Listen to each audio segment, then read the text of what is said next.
ഇപ്പോൾ പീരുമലയിൽ ഷഫീദ് റാവുത്തറുണ്ട്. ഷഫീദ്, നമുക്കെന്തെങ്കിലും പുതിയ വിവരങ്ങൾ ലഭിച്ചിട്ടുണ്ടോ? കാരണം ഈ കൊലപാതകങ്ങളിൽ ചില ദുരൂഹതകൾ ബാക്കിയുണ്ട്. എന്താണ് ഇയാളുടെ മോട്ടീവ് എന്നുള്ളത് ഏറ്റവും പ്രധാനപ്പെട്ട കാര്യമാണ്.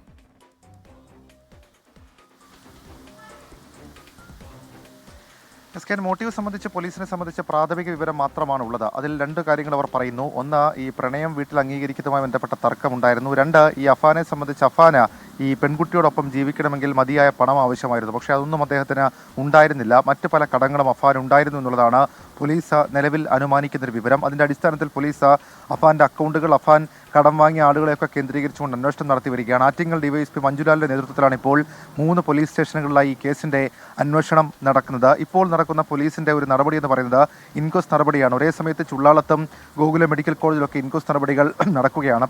മൃതദേഹം ഉടൻ തന്നെ മെഡിക്കൽ കോളേജിലേക്ക് മാറ്റി പോസ്റ്റ്മോർട്ടം നടപടികൾ പൂർത്തിയാക്കും.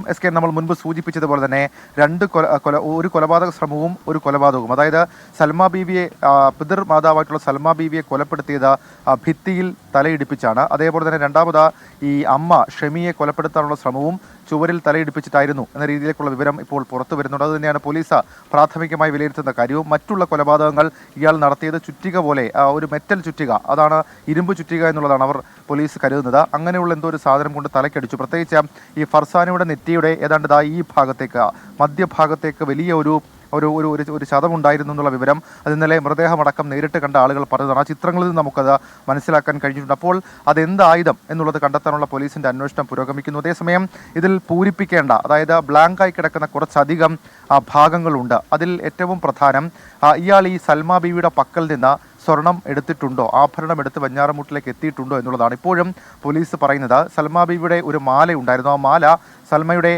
മറ്റൊരു മകളുടെ കയ്യിൽ തന്നെയുണ്ട്. അതേസമയം ഇവരുടെ കമ്മലുണ്ടായിരുന്നു. ആ കമ്മൽ ഇയാൾ വെഞ്ഞാറമൂട്ടിലെ ഒരു പണയ സ്ഥാപനത്തിൽ എത്തിച്ച് പണയപ്പെടുത്തി എന്നുള്ള വിവരം പോലീസിലുണ്ട്. അങ്ങനെയെങ്കിൽ ആ പണം ഇയാൾ എന്ത് ചെയ്തു എന്നുള്ളതിന് പോലീസിന് ഉത്തരം കണ്ടുപിടിക്കണം. അക്കാര്യത്തിൽ അന്വേഷണം നടക്കുന്നു. ഇനി സ്ഥിരീകരിച്ച് പറയാൻ കഴിഞ്ഞ രണ്ടാമത്തെ വിവരം, ഇന്നലെയൊക്കെ പുറത്തറിഞ്ഞത് ഈ അനിയന് വേണ്ടിയിട്ടുള്ള ഭക്ഷണം വാങ്ങിക്കാൻ പോയത് അഫാനാണ് എന്നുള്ളതാണ്. പക്ഷേ അല്പസമയം മുൻപ് ഈ നമ്മൾ ഈ നിൽക്കുന്ന വഴി, അത് ഇവിടുത്തെ പേരുമലയിലെ അഫാൻ്റെ വീടിന് തൊട്ട് മുൻപത്തുള്ള ഈ വഴിയുടെ നേരെ എതിർവശത്ത് ഒരു കടയുണ്ട്, ഒരു ചായക്കടയുണ്ട്. അവിടെ സിന്ധു എന്ന് പറയപ്പെടുന്ന ആളുടെ ഒരു ബൈറ്റ്, അതാണ് നമ്മൾ ഇന്ന് രാവിലെ മുതൽ പറഞ്ഞുകൊണ്ടിരുന്നത്. പോലീസിന് നിർണായകമായ മൊഴി ലഭിച്ചത് അവരുടെ ഭാഗത്ത് നിന്നായിരുന്നു. അപ്പോൾ അവരുടെ ബൈറ്റിൽ അവർ പറയുന്ന ഒരു കാര്യമുണ്ട്. വൈകിട്ട് 4:15 ശേഷം ഈ അഫാൻ്റെ സഹോദരനായിട്ടുള്ള അഫ്നാൻ, അയാൾ സ്കൂൾ ബസ്സിൽ വന്നിറങ്ങുന്നു. ആ കുട്ടി 9ാം ക്ലാസ്സുകാരനായ കുട്ടി സ്കൂൾ ബസ്സിൽ വന്നിറങ്ങുന്നു.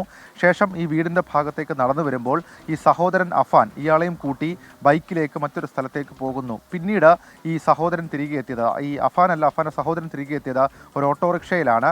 അതിനുശേഷം കുറച്ച് മിനിറ്റുകൾക്കപ്പുറം അഫാൻ തിരികെ ബൈക്കിലെത്തി.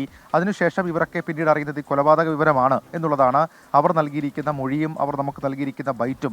അപ്പോൾ സ്വാഭാവികമായും പോലീസിൻ്റെ ഇപ്പോഴത്തെ വിലയിരുത്തലിനോട് അത് യോജിക്കുന്നുണ്ട്. അതായത് ഈ അനുജനുമായി ഇയാൾ മറ്റൊരു സ്ഥലത്തേക്ക് പോയി അവിടെ നിന്ന് ഭക്ഷണം വാങ്ങി അനുജൻ്റെ കയ്യിലേക്ക് കൊടുത്തുവിട്ടു.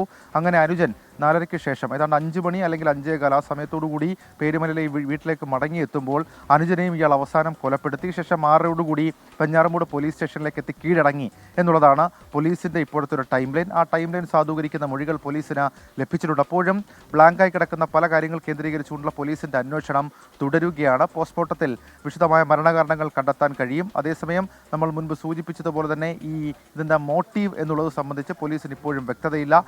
അത് പൂർണ്ണാർത്ഥത്തിൽ സ്ഥിരീകരിക്കണമെങ്കിൽ ഒരു പക്ഷേ ഷെമിയുമായി ബന്ധപ്പെട്ട് കൂടുതൽ മൊഴി, ഷെമി ഇപ്പോഴും ഗോകുലം മെഡിക്കൽ കോളേജിൽ ഗുരുതര സാഹചര്യത്തിൽ കഴിയുകയാണ്. മാതാവാണ്.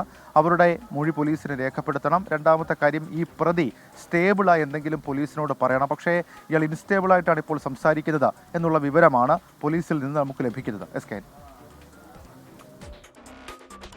ഷഫീദ് റാവുത്തർ, എന്തായാലും വളരെ അതിഭീകരമായ കൊലപാതകമാണ് നടന്നത്. റിപ്പർ തലക്കടിച്ച ആൾക്കാരെ കൊലപ്പെടുത്തിയതുപോലെയാണ്.